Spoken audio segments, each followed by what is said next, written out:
Important ہے پاکستان کی future کے لیے. سو اس لیے ہم خاص طور پہ داد دیتے ہیں اپنے سپریم کورٹ پہ. جب واضح ہم نے اپنی گورنمنٹس قربان کی, آئین کو دیکھتے ہوئے وکیلوں کے ساتھ پہلے بیٹھے, وکیلوں نے ہمیں شور کیا کہ 90 دن سے آگے جا ہی نہیں سکتا, پھر ہم نے اپنی حکومتیں قربان کی. تو اس لیے تو نہیں قربان کی تھی کہ یہ سارے اپنے یہ محسن نقوی جیسے لوگوں کو اوپر بٹھا کے اور سارے ہمارے مخالف اور بیوروکریٹس اور پولیس والوں کو اوپر ہمارے بٹھا کے اور ہمارے اوپر انتقامی کارروائی شروع کر دیں, اور یہ یہاں بھی اور پختونخوا میں بھی. ہم نے تو اس لیے کیا تھا کہ ہم نے کہا کیئر ٹیکر آئے گا اور اس کے بعد 90 دن میں الیکشن ہوگی, تو یہ اس سے پیچھے ہٹ رہے تھے. اور یہ بھی کہ اتنا آگے نکل گیا, یہ بھی صاف آئین کی خلاف ورزی ہے ابھی بھی, کیونکہ یہ اب یہ ظاہر ہے یہ وہ جو 90 دن کے بیچ میں نہیں ہو سکتا کیونکہ انہوں نے اتنا ڈیلے کر دیا. تو اپنی عطیہ کو پہلے تو میں خراج تحسین پیش کرتا ہوں, اور یہ اپنے ملک کے لیے بھی یہ بڑی خوشائن چیز ہے. دوسرے جو ماشاءاللہ ہماری سب سے بڑی پارٹی ہے پاکستان میں اپنی جوڈیشری کو یہ آج اعتماد دلوانا چاہتا ہوں کہ قوم ان کے ساتھ کھڑی ہے. ان کو کوئی یہ وہ 98-99 میں نہیں جدھر ڈنڈوں مار کے سپریم کورٹ کے اوپر حملہ ہوا تھا اور کچھ ریئیکشن نہیں آیا, بہت بڑا ریئیکشن آئے گا پاکستان کے اندر. یہ ہم نے بھی سارا وائرل ہوا یہ جو کلپ ہے, اور میں صرف اپنے ججز کو یہ شیورٹی دینا چاہتا ہوں کہ ہم سب کھڑے ہیں. دوسری چیز کی میں نے بات کرنی تھی وہ یہ, آج بابر اعوان نے ایک پریس کانفرنس کیا. دیکھیں پہلے تو 17 مجھے قصے ہیں.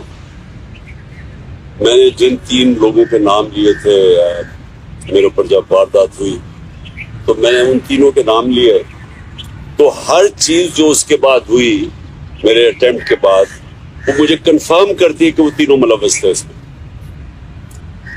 پہلے تو کور اپ کرنے کی کوشش کی, وہ نوید سے پہلی سٹیٹمنٹ, پھر شام کو دوسری سٹیٹمنٹ آ گئی. دوسری سٹیٹمنٹ جب وہ کر رہا تھا تو JIT کے اندر رپورٹ ہے کہ وہاں 5 نامعلوم افراد بیٹھے ہوئے تھے کاؤنٹر ٹیررزم کی. جب اس کو پہلے تو نوید کو یہ DPO گجرات نے اس کی سٹیٹمنٹ کر کے وائرل کر دی, وہ بھیج دیا. سب سے پہلے جو ہمارے مخالف اینکرز تھے ان کے پاس پہنچ گئی. اس کے بعد اس کو اٹھا کے لے کے گئے کاؤنٹر ٹیررزم ڈپارٹمنٹ میں. ادھر 5 نامعلوم افراد جو کہ جج کے سامنے اینٹی ٹیررزم کورٹ کے جج کے سامنے JIT کی رپورٹ ہے کہ 5 نامعلوم افراد تھے, وہ وہاں بیٹھے. اس نے دوسری اس کی ویڈیو بنائی اور کئی گھنٹے وہاں رکھا. اور پھر جب JIT نے ان دونوں کو وہ جو SSP تھا CTT کا, اس کو جب بلایا, اور یہ جو DPO گجرات کو بلایا, انہوں نے ریفیوز کر دیا آنے کو. پنجاب کی CTT تھی, تو کون طاقتور تھا جو ان کے پیچھے کھڑا تھا کہ انہوں نے ہماری گورنمنٹ ہوتے ہوئے منع کر دیا. پھر اس کے بعد جو JIT کو سیبوٹاج کرنے کی کوشش کی, 4 لوگوں نے اپنے بیان بدلے JIT کے لوگوں نے. ان کے بعد اس کے اوپر پروسیکیوٹر جنرل نے ان کے اوپر تفتیش کی, اس نے کہا کہ ان کے اوپر ایکشن لینا چاہیے. انہوں نے سیبوٹاج کرنے کی کوشش کی ہے. اب اس کیئر ٹیکر گورنمنٹ جس کا یہ مینڈیٹ ہی نہیں, آتے ساتھ ہی پہلے JIT کو چینج روکا, اس کے بعد ان 4 لوگوں کو جن کے اوپر ایکشن کہا تھا ان کو واپس JIT پہ بٹھا کے, اور جو لوگ جو 2 کام کر رہے تھے ان کو انہوں نے OST کر دیا. تو یہ جو کور اپ ہے یہ صرف وہ کر سکتا ہے جس کے پاس طاقت ہے, اور طاقت کس کے پاس ہے؟ ڈرٹی ہیری کے پاس طاقت ہے, رانا ثناء اللہ کے پاس طاقت ہے, اور شہباز شریف. یہ جو تینوں میں نے نامنیٹ کیے, اس کے علاوہ یہ نہیں ہو سکتے. اس کے علاوہ یہ سیبوٹاج نہیں کر سکتے JIT.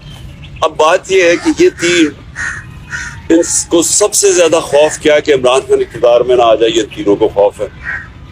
اور یہ 3 پاور میں بھی بیٹھے ہوئے ہیں, اور مجھے سب سے زیادہ خطرہ ہے ان سے. اب تو میں نے پہلے بھی ٹی وی پہ کہہ بیٹھا ہوں کہ یہ ایک اب دوسرا پلان بنا ہوا ہے مجھے قتل کرنے کا. اور میں نے یہ پبلک بھی کہا, جب یہاں لاہور ہائی کورٹ تھا تو میں نے تب بھی جب جج خواجہ طارق رحیم نے جج کو بتایا کہ ان کے پر پلان بنا ہوا ہے, یہاں کوئی سیکیور انوائرمنٹ نہیں ہے, اس کو نہ پیش کریں وہاں, تو جج نے ایشورٹی دی. جب میں یہاں انتظار کر رہا تھا, جب میں گیا, اس نے ایشورٹی دی کہ پولیس ان کی حفاظت کرے گی. وہاں پہنچا, وہاں پولیس ہی بھاگ گئی ساری, کوئی کسی قسم کی پروٹیکشن نہیں تھی, بالکل ایک ایکسپوز تھا کہ کوئی بھی کچھ واردات کر سکتا تھا.